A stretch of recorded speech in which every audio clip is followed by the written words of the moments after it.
নমস্কার বন্ধুরা, চলছে আষাঢ় মাস। আর আষাঢ় মাস মানেই জগন্নাথ দেবের স্নান যাত্রা, রথযাত্রা উভয় উৎসবের রমরমা। জগন্নাথ দেবের স্নান যাত্রা বিশেষ তিথিতে ধুমধাম করে পালিত হয় পুরী, মাহেশ এবং ইস্কনের মন্দিরে। শুধু তাই নয়, যে সমস্ত মন্দিরে ও বনেদি বাড়িতে রথ উৎসব পালন হয় সেখানেও কিন্তু ঘটা করে পালন করা হয় এই স্নান যাত্রা উৎসব।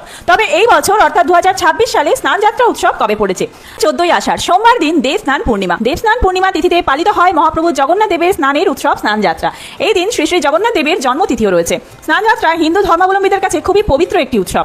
স্নানযাত্রা উপলক্ষে জগন্নাথ দেব, বলরাম দেব এবং মাতা সুভদ্রা দেবী মদন মোহনের বিগ্রহ শোভাযাত্রা সহকারে গর্ভগৃহ থেকে স্নান বেদিতে আনা হয় এবং ভক্তদের দর্শনের জন্য অনুমতি দান করা হয়। স্নানযাত্রার পূর্বে জগন্নাথ দেব, বলরাম দেব এবং সুভদ্রা দেবীকে রেশমি কাপড় দিয়ে আবৃত করা হয়।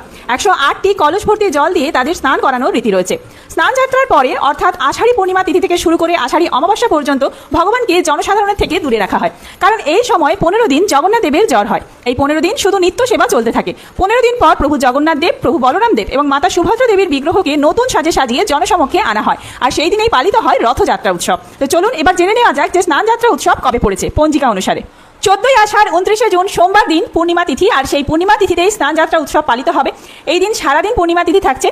পূর্ণিমা তিথি শুরু হচ্ছে 13ই আষাঢ় 28শে জুন রবিবার রাত্রি 2:47 থেকে। পূর্ণিমা তিথি থাকবে 14ই আষাঢ় 29শে জুন সোমবার শেষ রাত্রি 4:48 পর্যন্ত, অর্থাৎ ভোরবেলা পর্যন্ত। এই পরিস্থিতিতে উদয় তিথি অনুযায়ী পূর্ণিমার ব্রতোপবাস এবং নিশি পালন, পুজো পাঠ সমস্ত কিছুই 14ই আষাঢ় 29শে জুন সোমবার দিন রয়েছে। আর এই দিনেই জগন্নাথ মহাপ্রভুর স্নানযাত্রা উৎসব।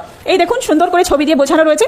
এছাড়াও এই দিনে আপনারা যারা বাড়িতে শ্রী শ্রী সত্যনারায়ণের পুজো করতে চান তারা প্রদোষে সন্ধ্যা 6:23 থেকে শুরু করে রাত্রি 7:59 মধ্যে শ্রী শ্রী সত্যনারায়ণ ব্রত পালন করতে পারেন।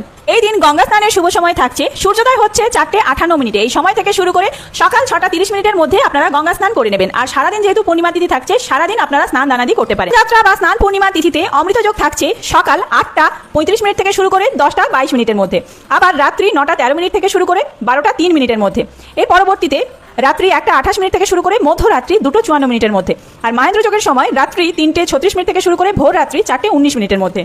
যাত্রা বা স্নান পূর্ণিমায় যারা সকালে পুজো করতে চান বা সত্যনারায়ণ ব্রত পালন করতে চান, সত্যনারায়ণের সিন্নি দিতে চান, তারা এই অমৃত যোগের যে সময়কালটি রয়েছে সকাল 8:35 থেকে শুরু করে সকাল 10:22, এই সময়টি অত্যন্ত শুভ সময় রয়েছে। সকালে এই সময়ের মধ্যে পুজো পাঠ করতে পারেন বা সত্যনারায়ণ সিন্নি দিতে পারেন, অথবা সন্ধ্যার সময়টি বেছে নিতে পারেন। এর ঠিক 15 দিন পরে 31শে আষাঢ় 16ই জুলাই বৃহস্পতিবার এই দিনে দ্বিতীয়া তিথি থাকছে। এই দ্বিতীয়া তিথিতেই শ্রী শ্রী জগন্নাথ দেবের রথযাত্রা উৎসব পালিত হবে। এই পূর্ণিমা তিথিতে কোন শুভ কাজগুলি আপনারা করবেন যাতে করে আপনাদের ভাগ্য সারা বছর ভালো চলবে, চলুন এবার জেনে নেওয়া যাক।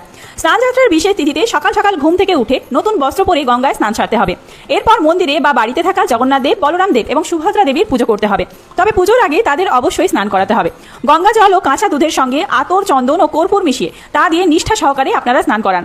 স্নানের পরে পরিষ্কার কাপড় দিয়ে মুছিয়ে আবার মূর্তি স্থাপন করুন। স্নানের পরে আপনারা যখন পুজো শুরু করবেন, পুজোয় কিন্তু 108টি তুলসী পাতা জগন্নাথ দেবের চরণে এই দিন অর্পণ করুন এবং নিজের মনস্কামনা জানান। তুলসী পাতা অর্পণ করার সময় চন্দন সহযোগে অর্পণ করবেন এবং আপনারা জয় জগন্নাথ এই মন্ত্র উচ্চারণ করে এই তুলসী পাতা অর্পণ করতে পারেন। জগন্নাথ দেব, সুভদ্রা দেবী এবং বলরাম দেবের তিনজনের মূর্তির সামনেই গোলাপ ফুল দিয়ে সাজান এবং 5 রকমের ফল উৎসর্গ করুন। এই দিন অন্তত একজন ব্রাহ্মণকে ভোজন করানো শুভ বলে বিবেচিত হয়। এছাড়া যে কোনো গরিব দুঃখীকে নিজের সাধ্য মতো দান করতে পারেন। ভক্তি মনে এই বিশেষ তিথিতে এই নিয়মগুলি মানলে সারা বছর আপনার ব্যবসায় এবং চাকরি ক্ষেত্রে উন্নতি হবে, সেই সঙ্গে সুখ শান্তিতে ভরে উঠবে আপনার পারিবারিক জীবন।